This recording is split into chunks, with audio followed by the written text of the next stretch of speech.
Salve, salve, simpatia! Eu sou Marcos Cordeiro, professor da Unesp. Simpatia, salve, salve! Eu sou André Ancona Lopes, professor da UNB. Somos do canal da Ideia Chama. Queremos debater importantes temas da atualidade e incendiar o debate acadêmico e cultural aqui na internet. Aqui sua opinião, de fato, é muito importante. Não deixe de interagir conosco no Twitter e no Instagram. Lembre-se que nós não queremos gado, queremos cúmplices. Então, seja nosso cúmplice.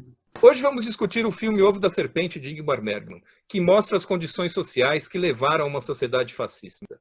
Discutiremos também o texto do professor Vladimir Safatli, Falar de Fascismo no Brasil. Esse texto foi publicado há um ano no jornal El País e tem uma pergunta essencial. Por que a gente não denomina um monstro pelo seu nome real? Agora no Brasil ficou na moda falar em populismo de direita, a gente nunca fala fascismo. Para tanto, deixamos para vocês o link do Ovo da Serpente e o link do artigo do professor Safatli. Nossos vídeos sempre trazem os links do filme e do texto da vez. Acesse os links na descrição desse vídeo, aproveite seu conteúdo. Não se esqueça de baixar também o material extra de nossos vídeos anteriores. É importante lembrar que quem não viu o filme nem leu o texto também pode acompanhar nosso vídeo. Lembre-se que vocês têm aqui uma discussão que não é feita em outros canais, ou que vai discutir questões de blockbuster. A gente procura trazer filmes clássicos e bastante expressivos, para ilustrar o debate que não é feito em lugar nenhum. O filme Ovo da Serpente é uma coprodução alemã-estadunidense de 1977. Foi dirigido pelo sueco Ingmar Bergman e foi produzido por Dino de Laurentiis. Dino de Laurentiis foi o mesmo produtor de Hannibal e tantos outros filmes super famosos.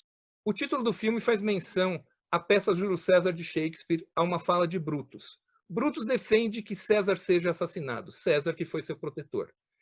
Ele defende que ele seja considerado como um ovo da serpente, que pela sua natureza sempre é daninho, e acaba sugerindo que ele seja morto ainda dentro da casca enquanto é tempo. Que siendo lo que es, si creciera, llegaría a tal y cual extremo.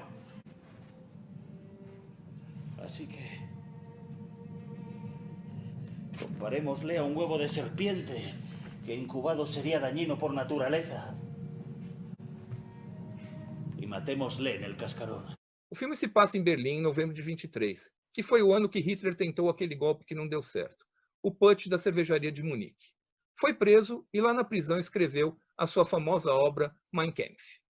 Esse livro até hoje é o manual de cabeceira de vários nazistas famosos.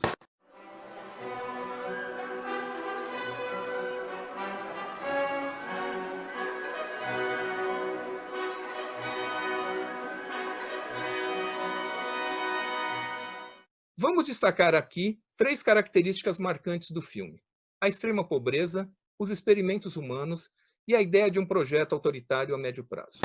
A Alemanha dos anos 20, a famosa República de Weimar, enfrentava extrema pobreza e hiperinflação. A população estava oprimida. Havia relato de gente que, para comprar uns poucos gêneros alimentícios, tinha que levar um carrinho cheio de dinheiro. A pobreza, em geral, e não só lá, cria uma massa de desesperados para quem as promessas de salvadores da pátria sempre vão cair bem. Além disso, o exército e as milícias sempre vão se configurar como um espaço onde haverá ordem e comida. E, no caso europeu, roupa para o frio. De quebra, podem conseguir até uns trocadinhos do soldo. Como elemento simbólico identitário importante, o fascismo sempre agregou os iguais. Sejam pobres que se identificam com pobres e se distinguem de um elemento externo. No caso alemão dos judeus, eles sempre foram tidos como responsáveis pela situação terrível do momento. Eram pensados como se fossem os capitalistas que lucram com a crise. No filme há uma cena onde um dono de um circo se vangloria de poder ganhar em dólares. O fascismo é um regime de exploração extrema do trabalho humano, beirando uma escravidão com algum tipo de remuneração. O filme mostra como o ambiente de trabalho é vigiado, como as conversas são proibidas e, em algumas partes, como o próprio trabalhador deve permanecer trancado em seu ambiente de trabalho durante a jornada. Os experimentos científicos pré-nazistas buscaram compreender quais eram e até mesmo como podiam ser superados os limites da exaustão e do controle total da vida. Incluíram a vida privada e os poucos momentos que os trabalhadores tinham de descanso no lar. Parte importantíssima do filme são os arquivos que registraram todos os experimentos ao longo de décadas, sempre pensando em como se podia usufruir ao máximo da força de trabalho. Ao contrário do que normalmente se imagina, o fascismo não é implementado da noite para o dia. Há uma preparação paulatina à medida em que as condições perfeitas vão avançando.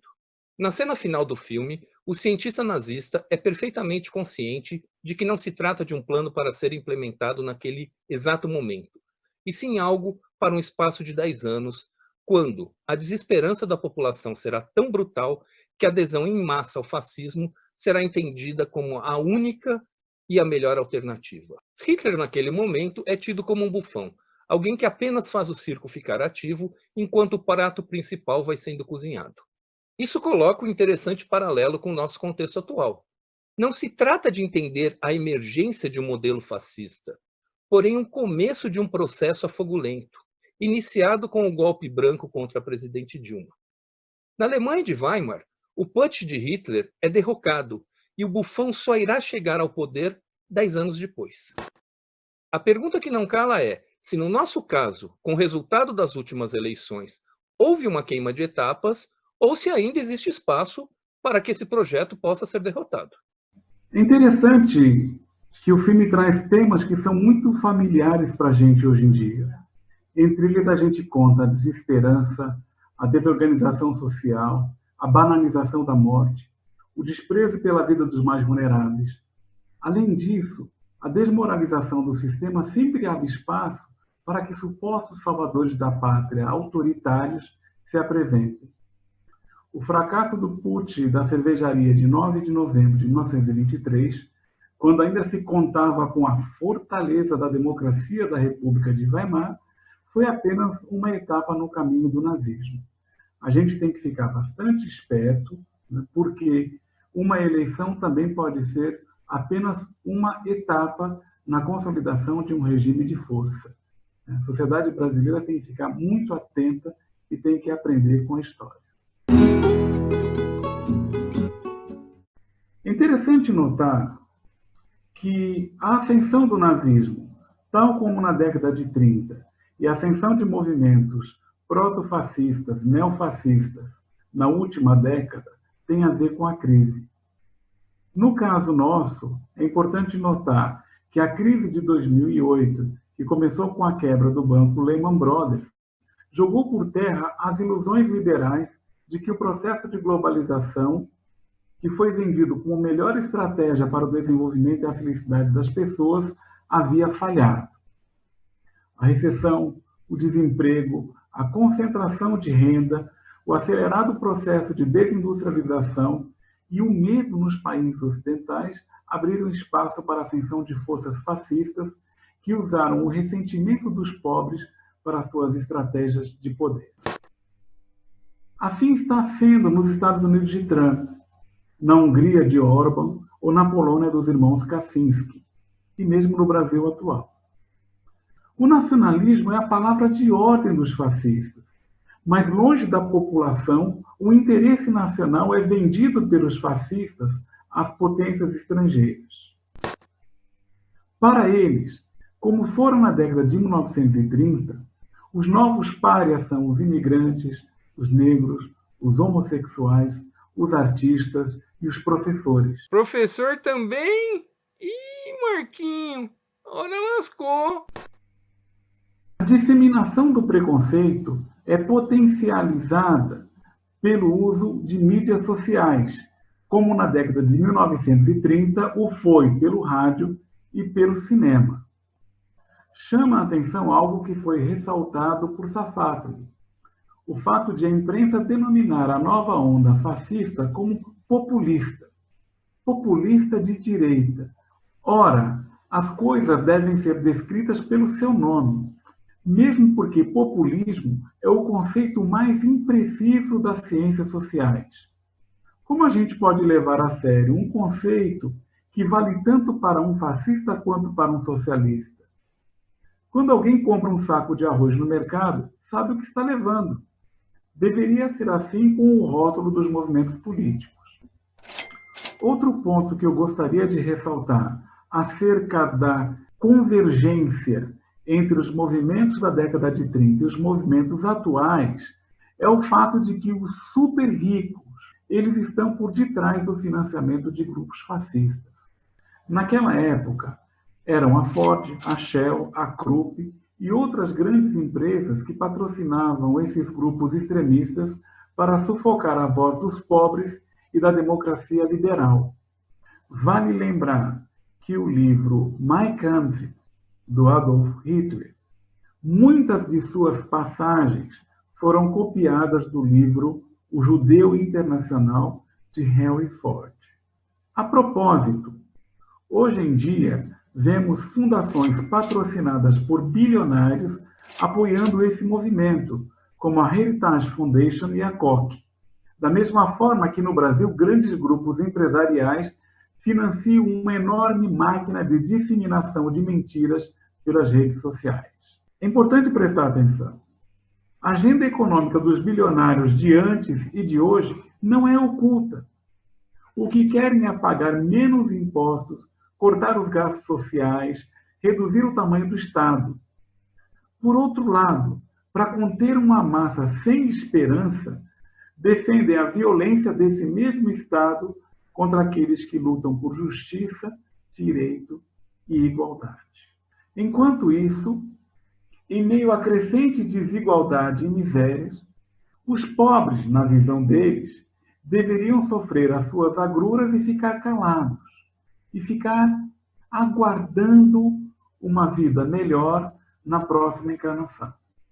Não é à toa que também uma parte importante desses movimentos fascistas contam com o apoio significativo de igrejas. No caso de hoje, muitas igrejas evangélicas. No caso da Espanha fascista, grupos católicos como o Opus Dei. A clara inspiração do filme na peça Júlio César de Shakespeare nos coloca a pensar se na conjuntura atual haverá algum apadrinhado do imperador que, movido pela lucidez, assim como Brutus, eliminará o ovo antes do nascimento do fascismo. Enquanto isso, parte da bolha acadêmico-política continua a demonstrar algum desconforto para falar de fascismo. É justamente por causa disso que a gente selecionou o texto do Safatli. Parece que haveria, em algum manual, um tipo de padrão ISO ou ABNT do que deveria ser um regime fascista nos dias atuais. Diante de alguma situação assustadora, é normal que as crianças cubram o rosto para não ver o perigo. Mas se supõe que pessoas maduras não façam assim. Sabemos que o primeiro passo em qualquer situação para enfrentar um problema é reconhecer a sua existência. Há uma charadinha que pode nos ajudar a entender melhor isso. O que é o que é? É esguio, serpenteia, rasteja, pica e é venenoso.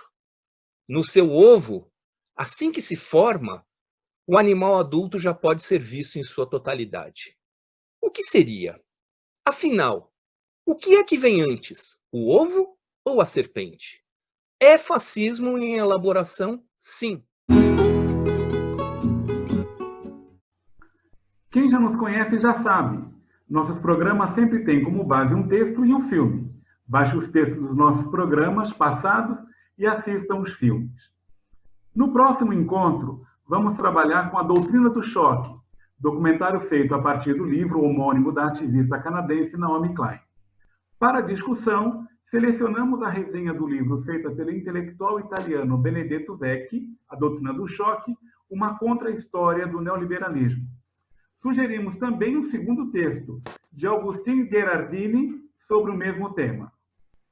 Esse filme abre o espaço para discutirmos a questão do golpe do Estado a partir da recente ditadura chilena. A experiência chilena foi o laboratório para as demais políticas neoliberais do mundo. E adivinhem só quem é que fazia parte da equipe econômica do general Pinochet, que era apelidada de Chicago Boys. Ele mesmo, o atual ministro da Economia. Vocês sabem qual foi o resultado? Não deixe de ver um dos resultados no bônus print ao final deste vídeo. Assista o filme completo para entender melhor o buraco no qual hoje o nosso país está se afundando cada vez mais e o mundo também.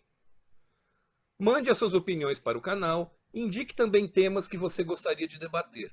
Lembre-se, aqui você é nosso cúmplice e a sua opinião conta e muito. Falando em opinião de nossos cúmplices, vale a pena destacar o comentário do professor João, que indicou o filme A Onda, que complementa a discussão que fizemos no programa anterior, V de Vingança, ao abordar a questão da identidade e do pertencimento. É um ótimo filme e também complementa a discussão de hoje. Nas playlists do nosso canal, você encontrará sugestões de materiais que ampliam o que debatemos aqui. As versões que encontramos de A Onda estão disponíveis na descrição deste vídeo. Valeu, professor João! Não se esqueçam de se inscreverem no canal e, principalmente, ativar o sininho para acompanhar o lançamento dos novos programas. Façam como o professor João, comentem, mas comentem mesmo. A gente sempre acompanha todos os comentários. Isso é sério, muito sério mesmo. Aqui no canal da Ideia Chama, você já sabe, nós nunca brincamos com a verdade. Brincamos com a mentira. É isso aí! Até a próxima!